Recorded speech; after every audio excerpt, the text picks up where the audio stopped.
ThePublic.com presents The Rundown, your daily market update in 5 minutes. My name is Zaid Admani, and today is Thursday, April 18th.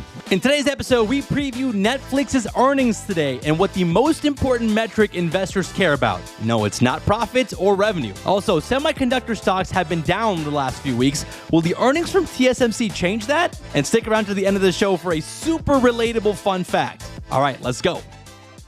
It's been a bad week for the stock market, all right? I'm not going to sugarcoat it. The S&P and NASDAQ were down again on Wednesday. In fact, the S&P and NASDAQ have been down every day this week. The S&P has been down for 4 days in a row, the longest losing streak since early January. So it's been a pretty bad start for Q2 for the stock market. In fact, the S&P is down more than 4% in April. The market could definitely use some help from strong corporate earnings to turn things around, especially from big tech stocks. And we're not going to have to wait too long because Netflix reports earnings today and Microsoft, Google, and Meta report earnings next week. So next week's going to be a big one. All right, let's run through some headlines. Let's start with Netflix earnings. Like I said, Netflix is reporting earnings today after the bell. So let's just do a little preview on what to expect in these earnings and dig into what really matters for investors. 2 words: subscriber growth. Fun fact, the stock has dropped by an average of 18% during the past 4 times Netflix delivered disappointing subscriber numbers. That's according to FactSet. So while revenues and profits are important, the number of subscribers the company adds is what investors really seem to care about. And right now, the consensus estimate by Wall Street analysts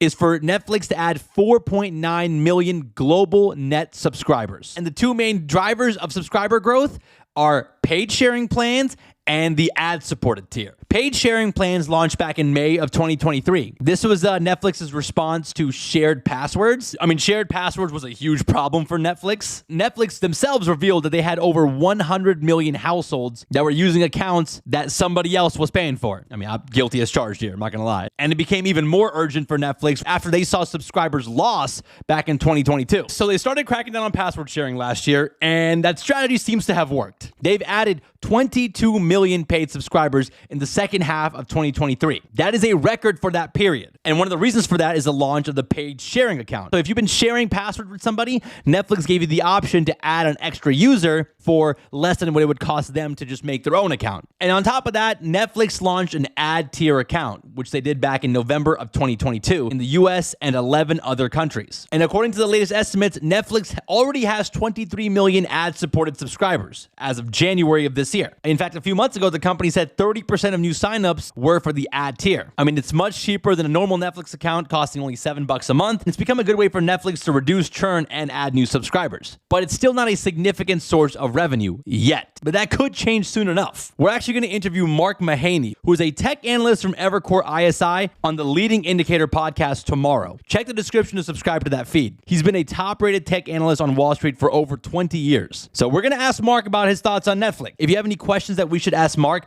drop them in the Q&A portion of this episode. And we're going to be recapping Netflix's earnings in tomorrow's episode of The Rundown. So make sure you guys tune in. Let's shift gears and talk about Taiwan Semiconductors, also known as TSMC. They reported earnings this morning, and their revenues and profits beat expectations. Remember, TSMC is the manufacturer that physically makes the chips for NVIDIA, Apple, and other companies. The CEO of TSMC said that the company is seeing, quote, insatiable demand for chips used in artificial intelligence. TSMC expects AI chips to account for 10% of its revenues this year and 20% by 2028. Semiconductor stocks have been slumping a bit lately. Like NVIDIA is down more than 10% from its all-time highs, and AMD is down more than 20%. Maybe this earnings from TSMC is going to get those stocks going again.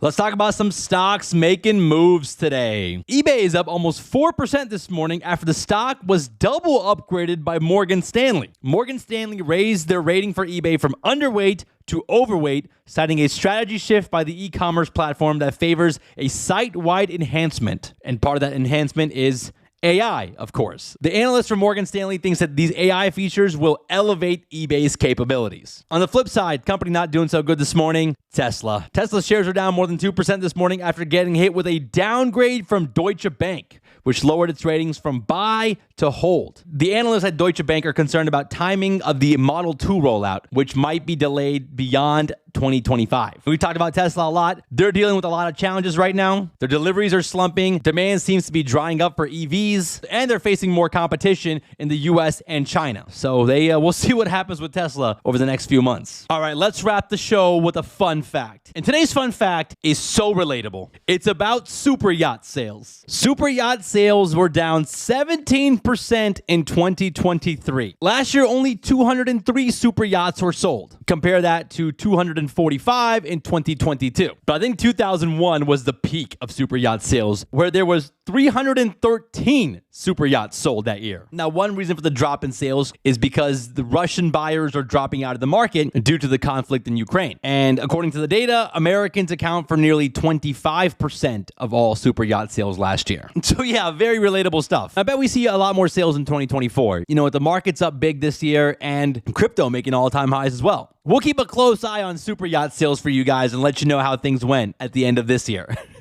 All right, guys. Well, that's all I got for you guys today. Hope you guys enjoyed that episode. By the way, we hit 1,000 5-star ratings on Spotify. So thank you to everybody that took the time to give us a 5-star rating on Spotify. That really means a lot. And if you listen to this show on Apple Podcasts, please hit us with that 5-star ratings on Apple. I think we're about to close in on 100 5-star ratings, so that would be awesome. Thank you guys again for listening. Shout out to Mike and Connor for all the work behind the scenes. We'll see you guys back here tomorrow. This is The Rundown, your real-time resource for news, events, and trends in the markets. All views presented in this show reflect the opinions of the guests. You should not take any mention of a publicly traded security as recommendation to buy, sell, or hold that security. Rundown guests are not financial advisors and are not affiliated with Public Holdings or its subsidiaries. You should make your own financial and investment decisions or consult respective professionals. Learn more at public.com disclosures. In partnership with advice.The, brokerage services for U.S.-listed, registered securities are offered by Open to the Public Investing Incorporated, member FINRA and SIPC.